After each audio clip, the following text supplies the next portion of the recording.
right now on 5 on your side at 10. Arctic air on the move. The Weather First team tracking when it arrives and if wintry precipitation comes with it. And tonight, dangerous teacher charged with rape, yet district officials let him teach again. Tonight, hear their explanation. But first tonight, radioactive testing. Local school leaders just asked the feds to test every school in the Hazelwood district. That request came within the last 40 minutes. Good evening. Thank you for being with us. I'm Ann Allred. Mike Bush has the night off. The call to test all schools comes after contamination concerns at Jana Elementary. Our Brent Solomon just stepped out of the board meeting and is live with the very latest. Brent, what happened? Well, Ann, I can tell you what, the question now is how will the U.S. Army Corps of Engineers respond? School leaders say this entire issue of possible contamination has so many parents all over the district concerned, and so now they say it's time to ease those concerns by testing every single school in the district. Go ahead, take a look at your screen right now. We just stepped out of the meeting, and the unanimous decision to call on the U.S. Army Corps of Engineers happened just moments ago. School leaders say they have spent a lot of money shutting down Jana Elementary due to contamination concerns. 2 reports found the school is now safe. Well, the school board says it now wants to see fellow government leaders work with them to get reimbursement for all of the costs incurred to keep students safe from radioactivity. Board member Cheryl Latham even taking a moment to call out some elected leaders. To start reaching out to our legislators. Everybody and their mama was here when there was a photo op. Everybody and their mother, every single representative, every single legislator at our state and federal level sent somebody. Where are they now? Where are Very passionate plea right there. I can tell you what, earlier today we heard from the U.S. Army Corps of Engineers. That was before the school board voted to make that request. At that time, the group said that providing scientific data and accurate information to the community is extremely important. I've reached back out to the U.S. Army Corps of Engineers about 20 minutes ago. When I get a response, we'll update you. Tonight, we're live in North St. Louis County. Brent Solomon, 5 on your side. A wet and chilly night in St. Louis. Let's take a live look at the arch. It's kind of foggy, covering up a little bit at the top there. More rain showers will roll in tomorrow. Milder air won't be around for long, though, those milder temperatures. Chief Meteorologist Scott Connell joins us now with the Weather First forecast and what happens after the rain. Oh yeah, after the rain, the cold air is definitely on the way in here, but it gets even worse next week, and we'll talk about that in just a few minutes. Right now, it is still pouring across parts of the metro area, including at Lambert right now, where it's 51 degrees. That's the warmest we've seen all day long. Look at this radar picture tonight around the St. Louis area. Another surge of moisture sliding in, and some of this rain has been heavy. A couple of rumbles of thunder have been around too this evening. Nothing severe, of course, anywhere close to us, but Godfrey to Alton, you're looking at some heavier rain right along Route 3 there, and then you come across the river back into North St. Louis County. We have that heavier rain stretching through Florissant up towards Hazelwood, back down into St. Charles, out to Cottleville, all the way down into Wildwood and Gray Summit. All of this is moving northeast bound. All of it is part of this very large and expansive storm system, which is creating blizzard conditions across the upper Midwest and severe weather in the south. For us locally, we'll see this area of steadier showers pushing out and diminishing. The downpours will ease and lighter winds are expected overnight, so we're no longer in a weather alerts. And tonight, a new St. Louis police chief has been chosen. We are just 13 hours away from finding out who gets the job. Mayor Tashara Jones will make that announcement at a news conference tomorrow morning. Tonight, we do know only 2 of the 4 finalists remain. Chief Larry Boone of Norfolk, Virginia, and Chief Robert Tracy of Wilmington, Delaware. This afternoon, interim St. Louis Police Chief Michael Sack sent an email to the department saying he was not selected. The other finalist, Melron Kelly, dropped out over the weekend to stay on as deputy chief in Columbia, South Carolina. Tonight, police are looking for the person who fired shots in the heart of downtown St. Louis in the middle of the afternoon. The gunfire led to the closure of 2 courthouses. It happened outside the St. Louis Circuit Courthouse. That's at Tucker and Market. 5 on your side's Laura Barczewski is live there. And Laura, some of the shots actually hit the building, correct? Yes, and they did. And officials tell me they don't think anyone in the courthouse or the courthouse itself were the intended targets, but they say 2 bullets hit 2 separate floors today.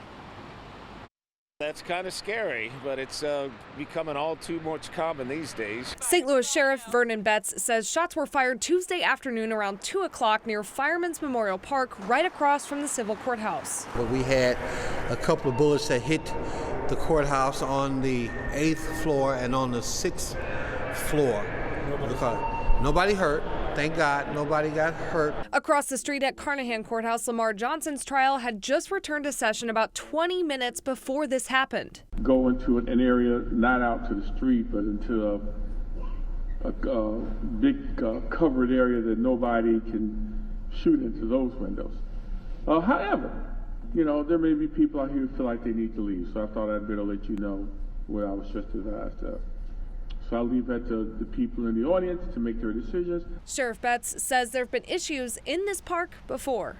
We have these guys that gather over here in the park every day, and they do drug deals and all this kind of stuff. And so if they get into it with each other, then you get this random kind of gunfire. Jude Hopper says he was just at City Hall to pick up records and really didn't expect this to happen, but he wants to see change. I think the more laws they pass, the more criminals have them, and people aren't able to protect themselves. So I think it needs a fresh look, and people need to be able to protect themselves, and more budget for the police. Of course, they do a fine job. The last thing Sheriff Betts said is that they were searching for a car and a suspect that drove off 14th Street. It was a black Chevy Malibu, but they're still investigating and still gathering all of that information at this time. Reporting live from downtown St. Louis, Laura Barczewski, 5 on your side. In the Lamar Johnson hearing today, a key witness took the stand. Johnson is trying to get his 1995 murder conviction overturned. He claims he didn't do it. Today, James Elking was on the stand. He's the only bystander who witnessed the shooting. He claims police pushed him to name Johnson as the gunman. I was feeling pressured. I was feeling bullied. And then, you know, again, I was wanting to help. And I think it was just wrong the way it happened. Just yesterday, another witness named James Howard testified he was the one who shot and killed the victim. Howard is already serving a life sentence for another unrelated murder. About 90 minutes ago, the St. Louis Public School Board voted to sponsor Confluence Academies. Confluence is a free charter public school system, which, like SLPS, is experiencing declining enrollment. The Confluence Board still has to sign off on this. The 4-year sponsorship agreement would begin in July, ahead of the next school year. Superintendent Dr. Kelvin Adams spoke in favor of this partnership. Tonight was his last school board meeting before retirement. New tonight, a school district is responding to a student who says she was sexually assaulted by a substitute teacher the district knew was dangerous. Tonight, the I-Team is uncovering court documents showing the district reinstated this teacher just 1 month before he met the victim. Our Christine Byers brings us reaction from a woman who thought reporting that teacher would be enough to keep future students safe. In court documents filed this month, the Melville School District acknowledged it removed Brandon Holbrook from its substitute teaching list in November of 2021. It was the same month Maura Benson reported him for raping her to the state's Courage to Report hotline. She shared her story with the I-Team in November. I was just trying to survive. Then, without explanation, 5 months later, the district reinstated him. And 1 month after that, St. Louis County Police say he met his 14-year-old victim in a class he taught at Bernard Middle School. That victim filed a lawsuit against the district saying it ignored Benson's warning. This month, the district responded, saying it can't be held responsible because Holbrook's contacts and assaults happened off school property and in the summer when Holbrook wasn't employed and the victim was not a student. The I-Team compared the dates of the alleged assaults to the district's calendar and found one of them happened on the first day of school. The district also stated the victim in this case, quote, unreasonably failed to take preventative or corrective opportunities, end quote. Benson says that sounds like victim blaming. Knowing now that they allowed this to happen despite what they knew makes it even worse. And they're trying to blame this poor girl despite the fact that they knew information and they were withholding it. And that just breaks my heart for her, because victim blaming is a whole other type of trauma on top of the trauma that this horrible man has already given her. Brandon Holbrook died from a fentanyl overdose at the St. Louis County Jail in October. The school district doesn't comment on pending litigation. To learn more about what's being done to strengthen the Courage to Report system following our reporting, read my story on KSDK.com. For the I-Team, Christine Byers, 5 on your side. Some Missouri teachers could be getting a big raise. Today, the Missouri Department of Elementary and Secondary Education voted to recommend raising the minimum teacher pay from $25,000 a year to $38,000. Just 2 months ago, a review of teacher recruitment and retention called for more state spending on teacher salaries and training. Tonight, relief is on the way for some of St. Louis City's most underprivileged families. Today, the Board of Aldermen approved $500 monthly payments to 440 households. The benefit will last for 18 months, and it's funded through pandemic relief funds. Single parents making less than $31,000 a year or 2-income households below $39,000 qualify. No word yet on how to apply or when the payments will begin. Serial Grinch. He's stealing Christmas in at least 2 local communities. Tonight, the search for the holiday crook caught on camera. Feeling feverish? It's a common denominator of the triple-demic. Tonight, we verify when your temperature reaches fever levels. Chilly changes coming later this week and a bitter blast by the end of next week. The weather first forecast in 7 minutes. Tonight, St. Louis police are looking for the customer who shot a KFC employee because the restaurant was out of corn. This happened last night in the drive-thru at the Central West End location on Delmar. Police say the man began making threats through the speaker box and then drove to the window and pulled out a gun. That worker is in critical condition right now. Tonight, police are searching for a serial Grinch. This guy. The Kirkwood Police Department posted the video on social media today, showing this man walking up to a home's front porch and taking a nutcracker decoration. The homeowner came out and actually tries to chase him away. Shrewsbury police believe they are looking for the same guy. He's been spotted on people's porches stealing ornaments and decorations. Police say he's driving an older model Dodge Caravan. If you recognize him, call the Kirkwood or the Shrewsbury police.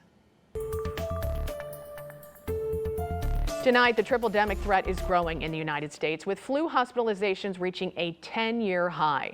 According to the CDC, flu hospitalizations rose 32% from last week's report, with nearly 26,000 admissions. COVID hospitalizations are up 14% week to week. There's a chance you or someone you know is under the weather right now. A fever is a common symptom of the flu, of COVID-19, also RSV. Our Verified team was asked, at what temperature are you running a fever? Here's our Abby Larico with the answer. Running warm, being feverish. What's the difference? And when you're sick, why does it matter? Searches for what qualifies as a fever shot up this weekend online. So let's verify. Our sources are the CDC, several hospitals, and Dr. Michael Knight from George Washington University. Fever is when our body starts to react to either an infection or our immune system is revved up, if you will, because of an autoimmune condition. And your body temperature rises. Regardless of if you're a person who runs hot or you're someone who's always cold, our experts agree that most healthcare providers consider a temperature of 100.4 degrees Fahrenheit or above to be a fever. Though Cedars-Sinai Hospital explains that anything from 99.6 to 100.3 could be considered a low-grade fever. When we think about what is a fever, it's when the temperature of the body is higher than your average temperature. A fever is a sign your immune system is at work, but it's still a symptom that you can treat, kind of like a cough or a headache. So Dr. Knight says not to worry about taking something to bring a fever down, to help you feel better and avoid dehydration. Fever reducers such as acetaminophen, ibuprofen, or aspirin have not been shown to prevent your body from fighting an infection. And because fevers are just another symptom of illness, you might not have a fever even if you are sick. So if you are experiencing other signs of illness, it's worth checking in with your doctor. And if you do have a fever, the CDC recommends waiting until 24 hours after your temperature normalizes to go back to work. With your Verify, I'm Abby Larico. What can we verify for you? Send an email, verify@ksdk.com. Tonight, the White House is telling 9 million federal student loan borrowers their debt has not been forgiven. They received an email before Thanksgiving. Their application to President Biden's student loan forgiveness program was approved, but the program was already put on hold by the courts. A correction email went out today. The relief remains in limbo until the Supreme Court's decision in June.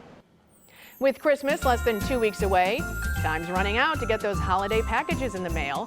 According to the Postal Service, if you want your holiday gifts and cards to arrive in time for Christmas, you have until this Saturday, the 17th, to send by first-class mail. December 19th is the deadline for priority mail, and you have until December 23rd to send through Priority Express. FedEx and UPS have deadlines ranging from tomorrow until December 23rd. It's being called the largest indoor entertainment venue and bar in St. Louis. Armory STL will open to the public on Friday, and we got a sneak peek inside. The venue, it's in Midtown. It features a 62-foot stage for live music, a 2-story slide, and more than 40 games, including cornhole and beer pong. You must be at least 21 to enter. We have more information in the As Seen on TV section at ksdk.com. Do you call it cornhole or do you call it bags, Scott Connell? Cornhole. I call it cornhole too. Yeah. So, and you know, you want to play that inside. Yeah. What a great idea. Bad day today. Right, yeah, just right in time for us to get some cold weather and, of course, the rainy weather that's out there right now. Boy, it's been a drenching rain here across the St. Charles area back towards the Blanchette Bridge. This is 70 coming in from Zumbel, heading towards the Blanchette Bridge. A lot of clouds, a lot of rain. We're at our warmest temperature, though, of the day, 51 right now. We'll go up another couple of degrees, certainly before midnight. We've had 0.6 of an inch of rainfall in St. Louis, and that southeast breeze is still stiff at 20 miles per hour, gusting close to 30. Pockets of heavier showers lifting to the north and northeast through the metro area, certainly over towards the Interstate 57 corridor. Heaviest rain right now does seem to be north of Interstate 70 here in St. Charles. There's a couple of spots along 270 here as you work your way through North St. Louis County that also have some downpours. And with all that construction going on, probably some ponding, but we're not at peak time for travel. The rush hour has come and gone. We had our heavy rain this evening. That first wave lifting through. This is the next wave. Most of this will be shifting east and southeast of St. Louis as we head through this evening. 51 degrees here right now. Springfield's at 56. Cape Girardeau's 59. Severe weather threat well to the south. The winter weather up to the north and west. Massive storm system here. The first front's coming through before daybreak. The second front will come through as we push into midday tomorrow. That'll bring us some more showers. The severe weather, that's been down here into Louisiana, moving into Mississippi right now. We don't have to deal with that. We'll deal with the showers for another hour or two, and then they really scatter out here as we head into the wee hours tomorrow morning. Not a whole lot of rain around for the morning rush hour. And then as we head towards midday tomorrow, you'll have another band of showers developing. They will press east of St. Louis. So during the afternoon, your better rain chances tomorrow east of town. And then as we head into tomorrow night, we clear out and the colder air starts coming in.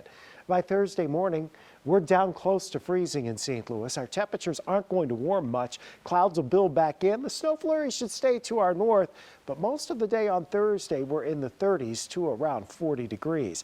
And next week, well, it gets even colder. Look at the air that's to our north. This is Monday, taking us through the week. And the coldest of air, here it comes on Thursday into Friday, sliding right across the area just in time for the few days before Christmas. If you're traveling next week, especially after Wednesday, make sure that you have an extra blanket or two in the car, just in case you were to get stuck somewhere because of something or another, because we're talking really cold temperatures going north and northwest of St. Louis. Some of us may even be down into the single digits. So enjoy tomorrow. It'll be 59 for the high, and we probably don't see that again for the rest of this year. Oh, wow. It's going to be cold. Thank you, Scott. Here's Frank. And another award for Cards phenom Jordan Walker. The Battlehawks are making some good moves. And we have the best high school girls basketball team in America in our town. Stick around. Once again, 5 on Your Side has teamed up with the Foster and Adoptive Care Coalition for the Little Wishes campaign. We have a week to go. We still have about 300 wishes to grant to area foster kids. If you'd like to help, please go to kstk.com/littlewishes.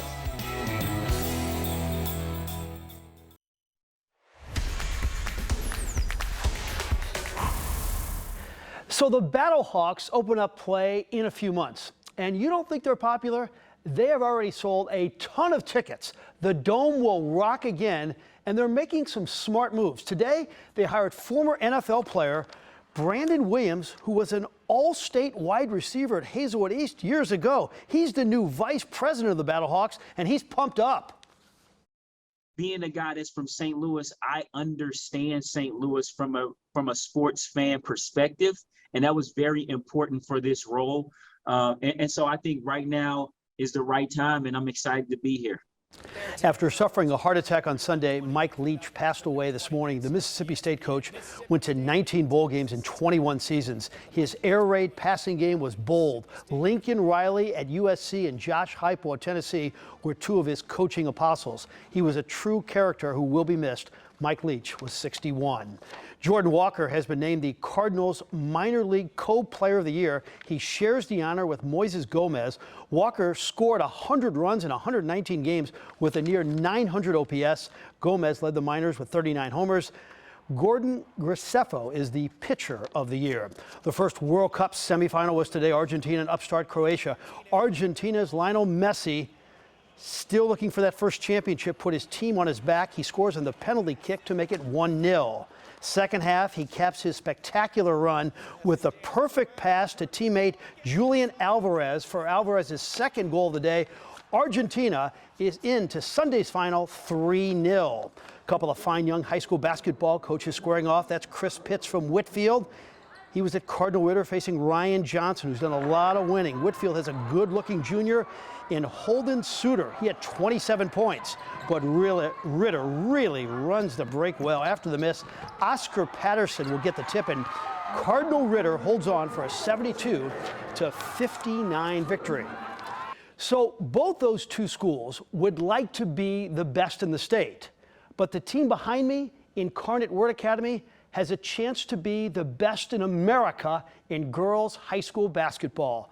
Photographer Reddy Schwenkert has the story. This season could be a picture-perfect dream for head coach Dan Rothfuss. Yeah, we've had a pretty good run over the past couple of years, so it's been fun. The Incarnate Word Red Knights are on an incredible 73-game winning streak. We've been in the top 10 in the country, multiple times over the last, 10, 12 years. Coach Rothfuss has won 11 state championships. Hey, man! We've won the most state championships in state history for girls basketball. Max Preps currently rank the Red Knights as the #1 team and their coach as the current greatest women's basketball coach in the nation. Yeah. There is no secret to their success. If you're not ready to get after it every day in practice, you're going to have a hard time getting legit court time. Practice every single day, except Sundays most of the time. You're going the wrong way. Coach's passion and toughness comes through in his coaching style. Better pass, guys, better pass. He keeps the pressure on us. We prepare for every game the same way, no matter the competition. So give me one person in the corner there. When practices are as competitive as they are, that just takes us to a whole nother level.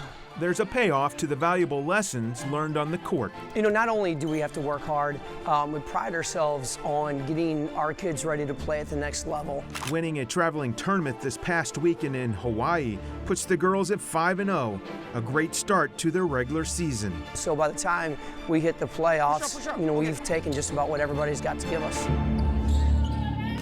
Did you hear that? They went to Hawaii to play high school basketball. At DeSmet, we went to Jeff City. We thought that was cool. Hawaii, that's how good they are. Not a bad gig if you can get it. And they deserve it. Absolutely. Frank, thank you. Santa comes into your home every year. Now we're getting a peek inside his North Pole estate. Some thieves in Ohio definitely on Santa's naughty list. They stole his sleigh. In this case, it was a red Kia parked outside a store while Santa visited with the kids. The car was later found still in working order. Tonight, you can get an inside look at Santa's humble abode on Zillow. The real estate website features pictures of the cabin Santa and Mrs. Claus call home. You can also take a 3D tour of the Elf Village. According to Zillow, the value of this secluded property has nearly doubled in the last 6 years to $1.1 million. That's all of our time for 5 on Your Side at 10. The Tonight Show starring Jimmy Fallon is next. Jimmy's guests include Stanley Tucci. Start your day with Today in St. Louis beginning at 4 a.m. and have a great tomorrow.